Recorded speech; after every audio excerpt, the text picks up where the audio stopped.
Hello, good morning students. प्रिय विद्यार्थियों, देखिए आपने पिछली क्लास हमारी पढ़ी होगी, आपको समझ में आया होगा। इसके बाद में हम आपके लिए पिछली क्लास से संबंधित एक अंतिम टॉपिक जो उससे आपका संबंधित है चुंबक वाला, या आपका विद्युत चुंबक या आपका विद्युत धारा के लिए जो विद्युत धारा का जो चुंबकीय प्रभाव है, इससे संबंधित आपका अंतिम टॉपिक हम लेकर आए हैं, जिसका नाम है विद्युत चुंबकीय प्रेरण। क्या नाम है? विद्युत चुंबकीय प्रेरण। विद्युत चुंबकीय प्रेरण। ये आपका एक टॉपिक है जो आपके कल वाले टॉपिक से ही संबंधित है, अर्थात चुंबकीय रेखाएं, चुंबकीय क्षेत्र और चुंबकीय बल से ही इसका संबंध है, जो आपका चुंबकीय प्रभाव है। अब देखिए यहाँ पर हमें क्या करना है। सबसे पहले हम यहाँ पर आपको एक चित्र बनाते हैं। क्या बनाते हैं? चित्र। और चित्र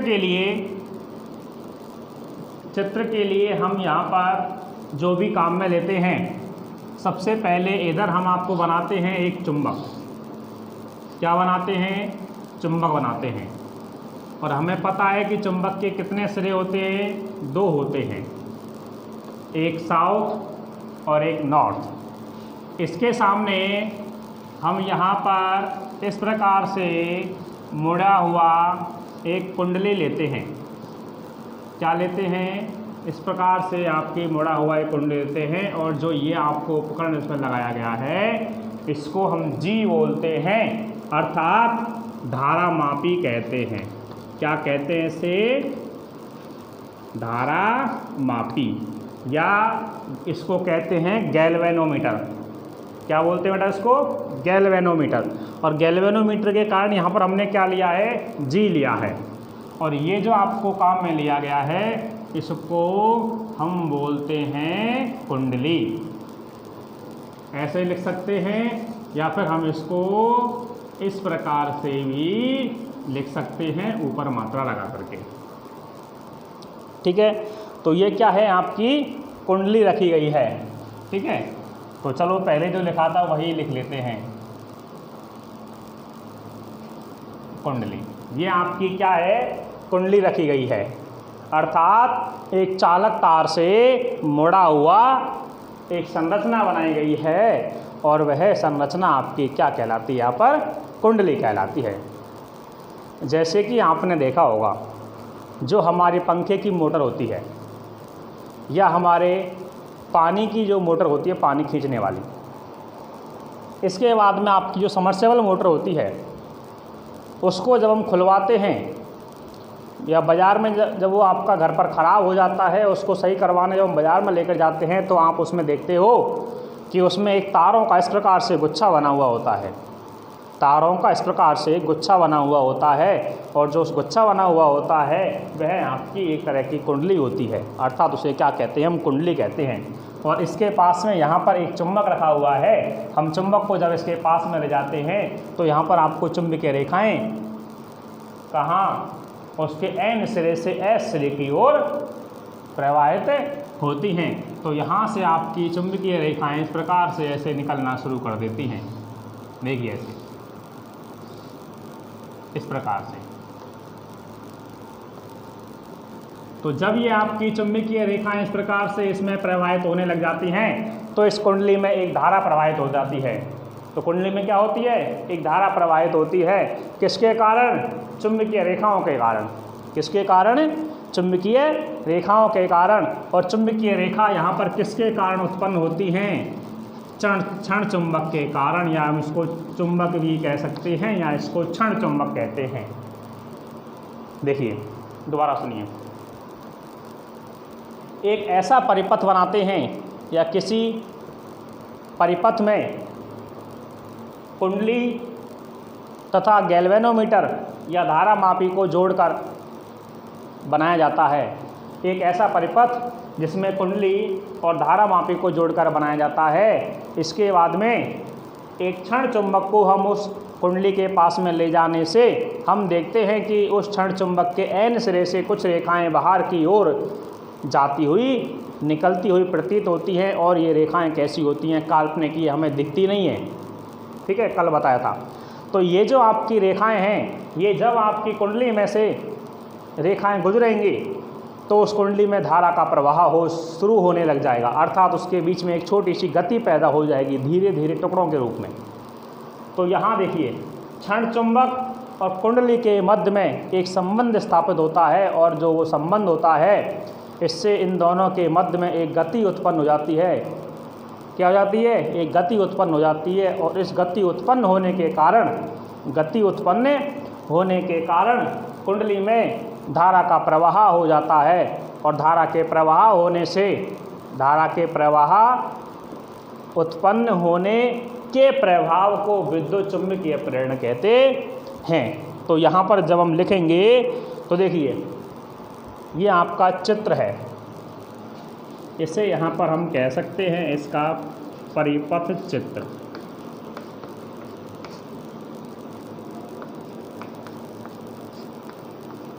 और यहाँ लिखेंगे हम चित्र में एक धारामापी तथा कुंडली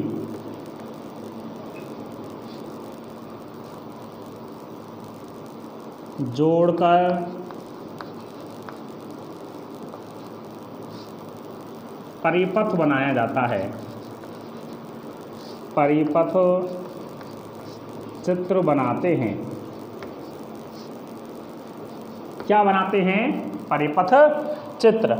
अब जब हम इसकी क्रियाविधि पढ़ेंगे तो क्रियाविधि में हम देखते हैं कि यहाँ पर एक धारामापी जोड़ा गया है और एक कुंडली जोड़ी गई है। इसके बाद में जब इसकी क्रियाविधि पढ़ते हैं तो कुंडली के पास में क्षण चुंबक के एन सिरे को ले जाने से उस कुंडली में धारा प्रवाहित हो जाती है, और उस धारा प्रवाह होने के कारण कुंडली में उत्पन्न एक दिशा बन जाती है। क्या बन जाती है? दिशा। और इसी प्रभाव के कारण हम इसको विद्युत चुम्बकीय प्रेरण कहते हैं। अब देखिए, जब क्षण चुंबक को कुंडली के पास ले जाते हैं, जब क्षण चुंबक के एन सिरे को कुंडली के समीप ब्रैकेट में पास ले जाते हैं तो धारामापी में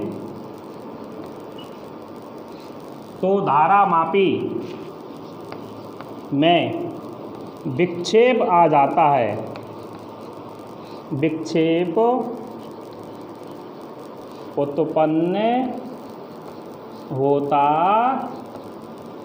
है। तो यहाँ देखिए, धारामापी में क्या उत्पन्न होता है? विक्षेप उत्पन्न होता है।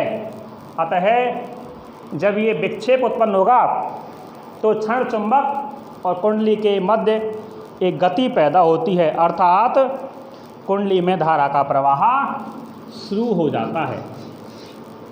क्या लिखेंगे? अर्थात कुंडली में विक्षेपण के बाद, अर्थात कुंडली में विक्षेपण के बाद, कुंडली में विक्षेपण के पश्चात धारा प्रवाहित हो जाती है। धारा प्रवाहित हो जाती है। हमने जो अभी आपको समझाया था, जो आपको बताया था, वही हम यहाँ पर लिख रहे हैं। अब यहाँ देखते हैं, जो आपको हमारे यहाँ पर धारा का प्रवाह हो रहा है, अतः धारा के प्रवाह से या धारा के प्रवाह के मान से क्षण चुंबक के कुंडली के मध्य एक सापेक्ष गति उत्पन्न हो जाती है। और यहाँ लिखते हैं, अब देखिए, जो आपकी धारा है वो क्षण चुंबक के सापेक्ष एक गति उत्पन्न कर देती है, और इसको हम कहते हैं कि जो धारा का आपका मान होता है, धारा का मान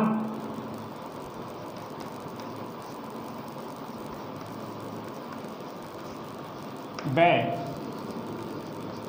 क्षण चुंबक, धारा का मान वह क्षण चुंबक तथा कुंडली, धारा का मान वह कुंडली के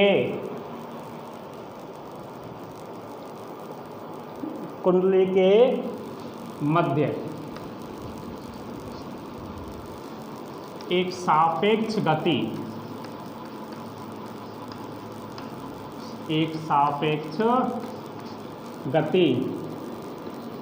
उत्पन्न हो जाती है। क्या उत्पन्न हो जाती है? एक सापेक्ष गति। और जो ये सापेक्ष गति है, यही किसका प्रभाव है? विद्युत चुम्बकीय प्रेरण का प्रभाव है। अब लिखते हैं कि किसी कुंडली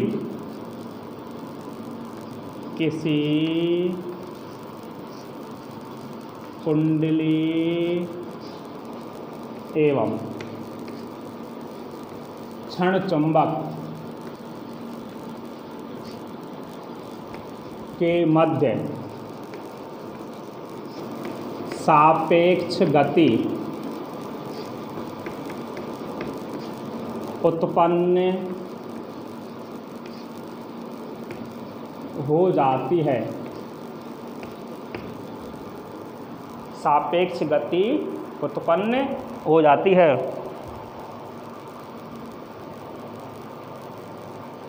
जिसका यह प्रभाव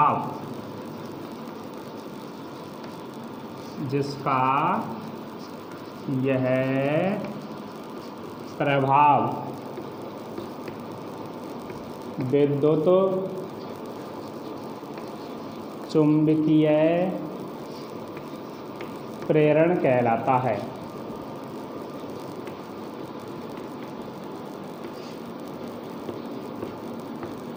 जो इसका ये प्रभाव है, इसको हम क्या कहते हैं? विद्युत चुंबकीय प्रेरण कहते हैं। तो ये आपकी विद्युत चुंबकीय प्रेरण की क्या है? परिभाषा है।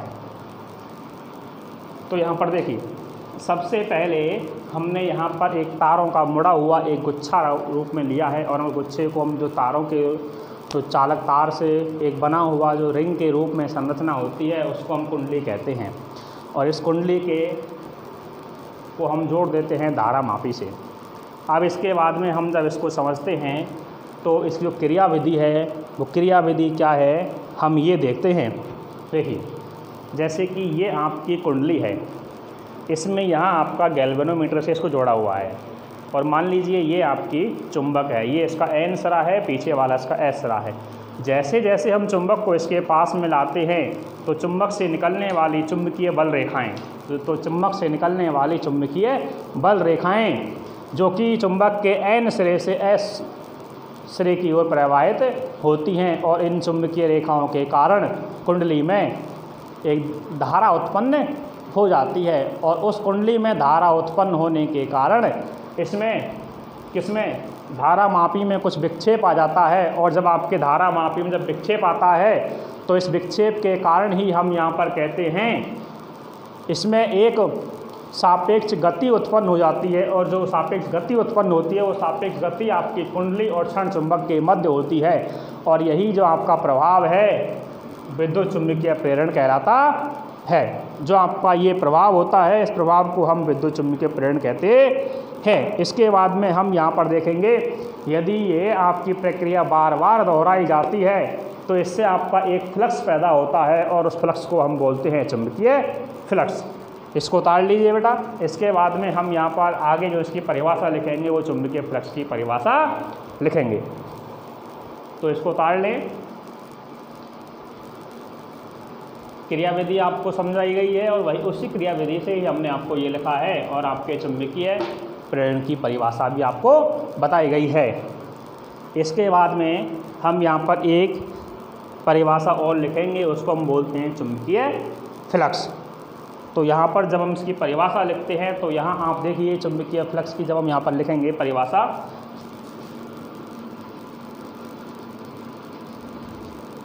चुंबकीय फ्लक्स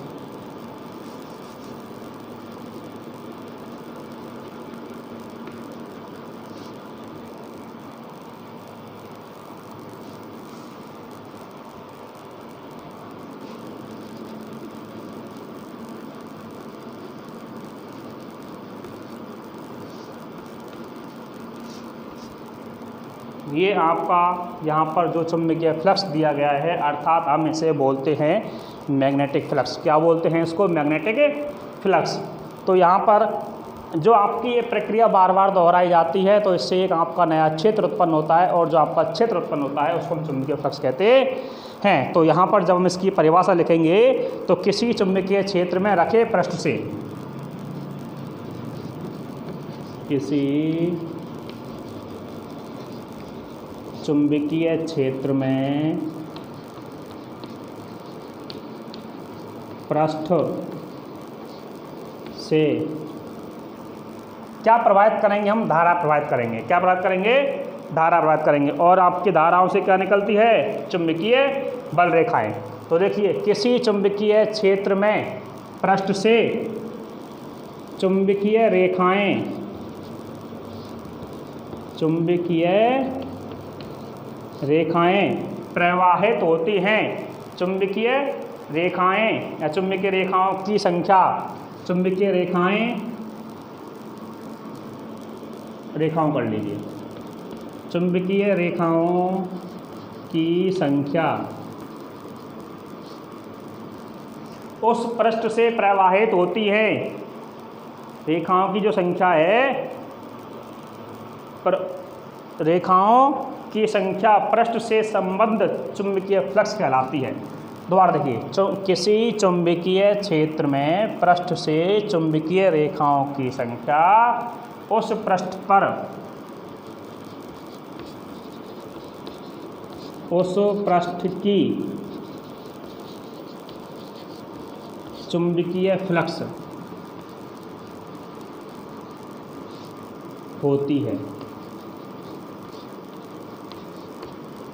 ठीक है, अर्थात यहाँ हमने कुंडली को रखा गया है, अर्थात हम कुंडली को न रखते हैं और कुंडली के अलावा हम कोई वस्तु रखते हैं और हम कहते हैं कि उससे आपकी जो रेखाएं निकलती हैं तो उस रेखाओं से आपका इसमें फ्लक्स पैदा होता है और उसी फ्लक्स को हम क्या बोलते हैं? चुंबकीय फ्लक्स कहते हैं।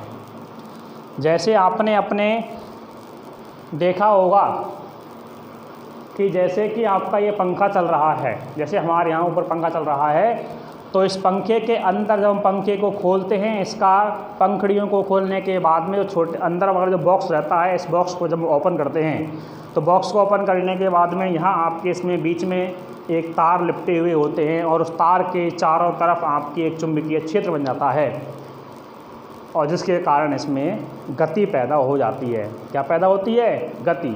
और ये गति पैदा किसके कारण होती है? इसके चुंबकीय क्षेत्र के कारण। और चुंबकीय क्षेत्र के कारण जब गति पैदा होती है और यह गति आपकी बार बार दोहराई जाए तो वहाँ आपका अधिक चुंबकीय क्षेत्र से या किसी चुंबकीय क्षेत्र में वस्तु को रखने से वस्तु में चुंबकीय धाराएं प्रवाहित होती हैं और चुंबकीय धाराएं प्रवाहित होने से ही चुंबकीय फ्लक्स का निर्माण होता है और जिससे ये गति पैदा कर देते हैं। इसके बाद में यहाँ पर आपका ये टॉपिक ख़त्म होता है, तो बेटा आप इसको एक बार उतार लीजिए। इसके बाद में हम आपको इस पाठ का एक अंतिम टॉपिक करवाएंगे जो आपके इस पूरे पाठ का ही अंतिम टॉपिक है और वो आपका रहेगा विद्युत धारा जनित्र। उतार लीजिए इसको। इसके बाद में हम आगे की ओर चलेंगे।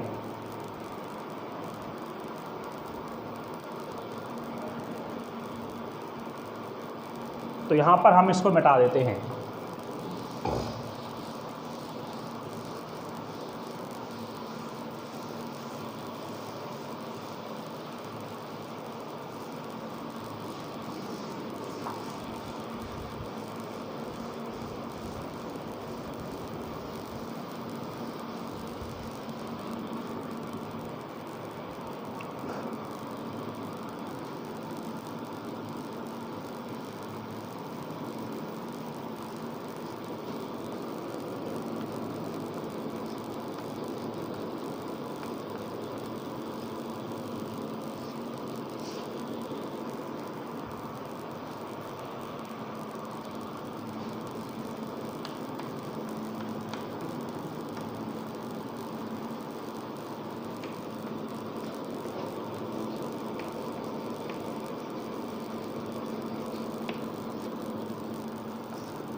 और इसको हम बोलते हैं इलेक्ट्रिक करंट जनरेटर।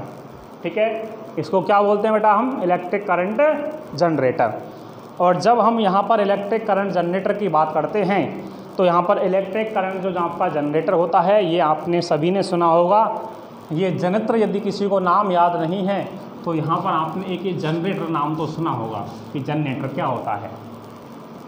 तो सबसे पहले कुछ आपके वर्ड ऐसे हैं जो हिंदी वर्ड हमें याद नहीं होते हैं, कुछ आपके इंग्लिश वर्ड आपको जल्दी याद हो जाते हैं, अर्थात हम उनको साधारण भाषा में बोलते हैं। देखिए, सबसे जो इसका मुख्य काम होता है, हम यहाँ पर देखते हैं कि ये जनरेटर काम क्या करता है। क्या काम करता है वो देखना है। तो देखिए, ऐसा आप में से कोई भी नहीं है जिसने आपने ये देखा नहीं हो। शायद यहाँ तक मुझे पता है, ये आप सभी ने देखा होगा, हम सभी जानते हैं, लेकिन इसके नाम से अपरिचित हैं और कुछ लोग इसको वैसे भी जानते हैं। तो जैसे हम कई बार मैरिज गार्डन या मैरिज होम या किसी शादी पार्टी या फंक्शन में जाते हैं, तो वहाँ हम देखते हैं, या अपने घरों पर जो हम कुछ प्रोग्राम करते हैं, तो एक हम देखते हैं वहाँ पर जो लाइट होती है, डेकोरेशन होता है, तो उस लाइट डेकोरेशन हम किसके आधार पर करते हैं? बिजली के आधार पर। किसके आधार पर बेटा? बिजली के आधार पर। क्योंकि हमें उसको चलाने के लिए लाइट लगाते हैं, डेकोरेशन करते हैं, वहाँ हम कैमरा भी यूज करते हैं, आपकी लाइट भी लगाते हैं, ठीक है, हॉल में भी लाइट लगाते हैं, बाहर भी लाइट लगाते हैं। यदि रात्रि का समय है तो इसकी सजावट के लिए हम लाइट का उपयोग करते हैं। और लाइट का उपयोग आपको कहाँ से मिलता है? यदि आपका प्रोग्राम चल रहा है और उसके बाद में यदि आपकी उसी चलते हुए प्रोग्राम के अंदर यदि आपके यहाँ पर जो लाइट चली जाती है, लाइट क्या हो जाती है? बंद हो जाती है, अर्थात आपकी लाइट चली जाती है, तो हम उसमें देखते हैं कि आपका जो डेकोरेशन है, अर्थात आपका प्रभाव है बिजली का, वो सारा वहाँ पर बंद हो जाता है। तो कुछ समय बाद में जब हम देखते हैं कि ये आपका प्रभाव जब बंद हो जाता है, तो इस प्रभाव को हम दोबारा से चालू करने के लिए आपने जब हम बाहर की ओर आते हैं, या उसमें एक जनरेटर कक्ष होता है और उसको हम बोलते हैं जनरेटर कक्ष। ठीक है, तो ये जनरेटर क्या करता है? ये जनरेटर आपका डीजल से चलने वाला होता है। इसको हम किससे चलाते हैं बेटा? डीजल से। और डीजल से जब हम इसको चलाते हैं, तो इसको जब हम चालू करते हैं, तो चालू करने के बाद में हम देखते हैं कि हम इसमें डीजल डालते हैं और वहाँ पर हमें बिजली उत्पन्न होकर के आती है। तो ये जनरेटर आपका क्या काम करता है? डीजल से विद्युत ऊर्जा उत्पन्न करता है। और यहाँ पर आपका जो डीजल है वो क्या है? आपका यांत्रिक ऊर्जा है।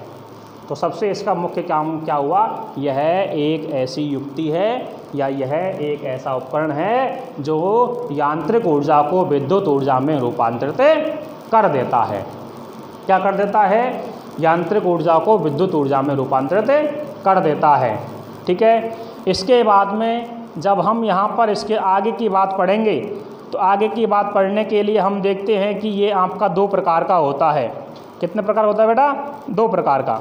तो बाकी हमें इससे अभी हम यहाँ पर एक छोटी सी बात देखते हैं कि ये आपका 2 प्रकार का रखा गया है। जो आपका जनरेटर हम देखते हैं कि शादी पार्टी में कहीं भी जाते हैं, प्रोग्राम करते हैं, फंक्शन करते हैं, तो आपका उसके बाहर एक छोटी सी मशीन रखी होती है, अर्थात हम उसमें डीजल डालते हैं और डीजल की सहायता से हम जब उसको चालू करते हैं तो आपके फंक्शन में दोबारा से लाइट आना शुरू हो जाता है। तो ये उपकरण क्या करता है? यहाँ पर यांत्रिक ऊर्जा को, अर्थात डीजल ऊर्जा को विद्युत ऊर्जा में रूपांतरित कर देता है।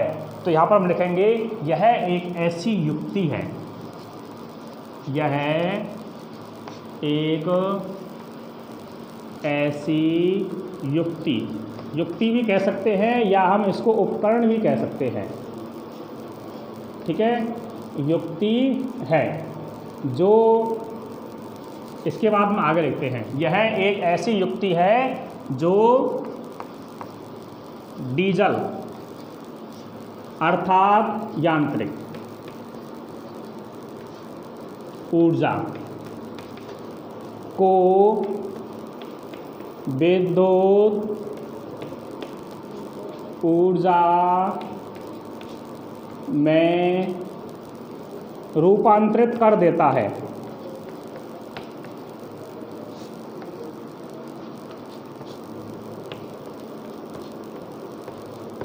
अब आपको ये समझ में आ गया होगा कि आपका विद्युत जनरेटर क्या होता है, कहाँ इसका उपयोग करते हैं, या आपने इसके अलावा जब हम इसका और उदाहरण देंगे तो हम ये देख सकते हैं कि जैसे हम बैंकों में जाते हैं, कहाँ जाते हैं, बैंकों में, तो बैंकों के बाहर या बैंक के बाहर आपका एक बड़ा सा उपकरण रखा होता है और उस उपकरण को हम देखते हैं कि वो आवाज़ बहुत कम करता है, इसलिए उसका नाम क्या होता है, साइलेंट जनरेटर होता है। अर्थात हम इस क्रियाविधि को आगे की ओर बढ़ाते हैं। ठीक है, तो आप उससे हमें क्या है, बिजली उत्पन्न होती है और वो भी आपका क्या होता है, इलेक्ट्रिक जनरेटर होता है।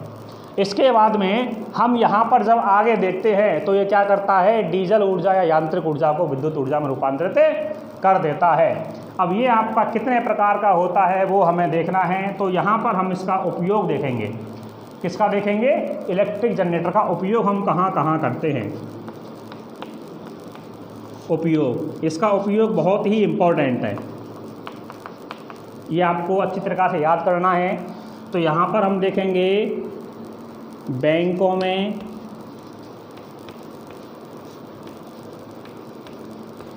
उद्योगों में, उद्योग क्षेत्रों में,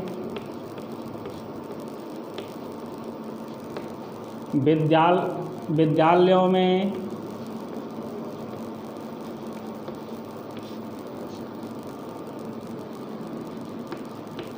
इसके बाद में विद्यालयों के बाद में हम क्या बोलते हैं, आपके जो भी आपके महाविद्यालय, आपके कॉलेज होते हैं, ठीक है, महाविद्यालय।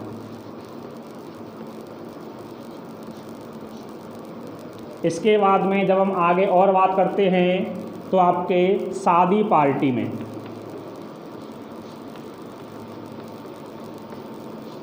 या आपके मैरिज गार्डन या मैरिज पार्क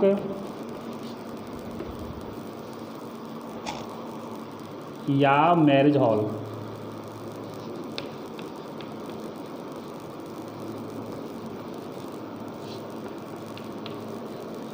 अर्थात हम उसे गार्डन भी कहते हैं। तो आदि जगह पर इनका उपयोग होता है।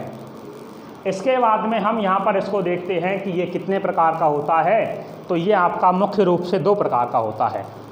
इसके प्रकार कितने होते हैं, 2 होते हैं। इसके मुख्य रूप से 2 प्रकार होते हैं।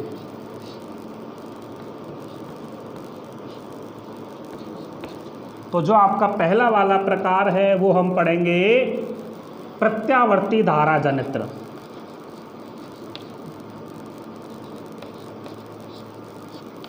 प्रत्यावर्ती धारा जनित्र, अर्थात हम इसको बोलते हैं अल्टरनेटिंग करंट जनरेटर।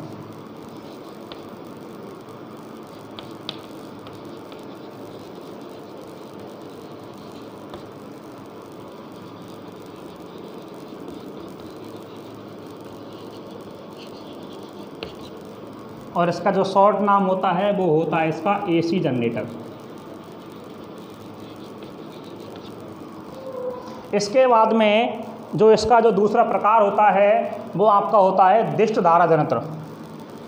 जो इसका दूसरा प्रकार होता है वो हम इधर लिख रहे हैं, दिष्ट धारा जनित्र। दिष्ट धारा जनित्र, अर्थात इसको हम बोलते हैं direct current, direct current generator. ठीक है, ये आपके दो प्रकार के होते हैं और जो इसका जो दूसरा नाम होता है वो होता है डीसी जनरेटर।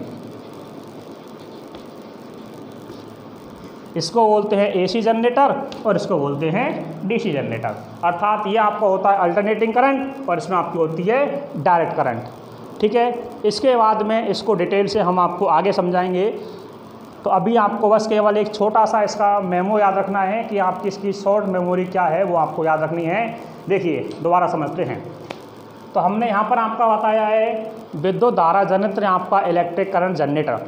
ये आपका कहाँ काम में आता है? सबसे पहले हम देखते हैं, जो हमने आपको उदाहरण दिए थे वो आपको उदाहरण हमने यहाँ लिख दिया है कि बैंकों में, उद्योग क्षेत्रों में, विद्यालयों में, महाविद्यालयों में, शादी पार्टियों में, मैरिज गार्डनों में या मैरिज पार्कों में। इसके बाद में इसको हम संसद पार्टियों में भी कह सकते हैं या आपके बड़े क्षेत्र में इसका उपयोग भी कह सकते हैं। ठीक है, तो यहाँ पर हम देखते हैं कि जब हमारा डेकोरेशन या लाइट शादी पार्टियों में चल रहा होता है या आपका डीजे चल रहा होता है, हम बोलते हैं डीजे। हम आजकल बहुत काम में रहते हैं हर छोटे से बड़े प्रोग्राम में। तो इसके बाद में हम देखते हैं कि जब आपकी जो डीजे होता है ये आपका अत्यधिक मात्रा में उस गाड़ी के अंदर एक छोटा सा इंजन रखा होता है। तो हम देखते हैं कि उस इंजन में क्या डालते हैं? हम डीजल डालते हैं। क्या डालते हैं बेटा? डीजल डालते हैं। और यह डीजल जब जनरेटर को हम चालू करते हैं तो इसके अंदर एक छोटा सा उपकरण लगा होता है, उसको हम डिटेल से आगे जानकारी मिलेंगे कि ये कैसे आपको डीजल से विद्युत ऊर्जा बनती है। तो उसके आपके एसी के कुछ अलग 4-5 पार्ट होते हैं और डीसी के भी आपके 4-5 पार्ट होते हैं कि ये डीसी में कैसे बदलता है और इसको एसी में कैसे बदलता है। ठीक है, तो आपको अभी तो याद ये रखना है कि ये डीजल ऊर्जा या यांत्रिक ऊर्जा को विद्युत ऊर्जा में रूपांतरित करता है। ये हमने आपको इसके उपयोग लिखा दिए गए हैं और ये इसके दो प्रकार होते हैं। इसके बाद में हम इसको यहाँ पर कल पढ़ेंगे, या ये आपको याद रखना है। ठीक है, इसको उतार लीजिए। धन्यवाद।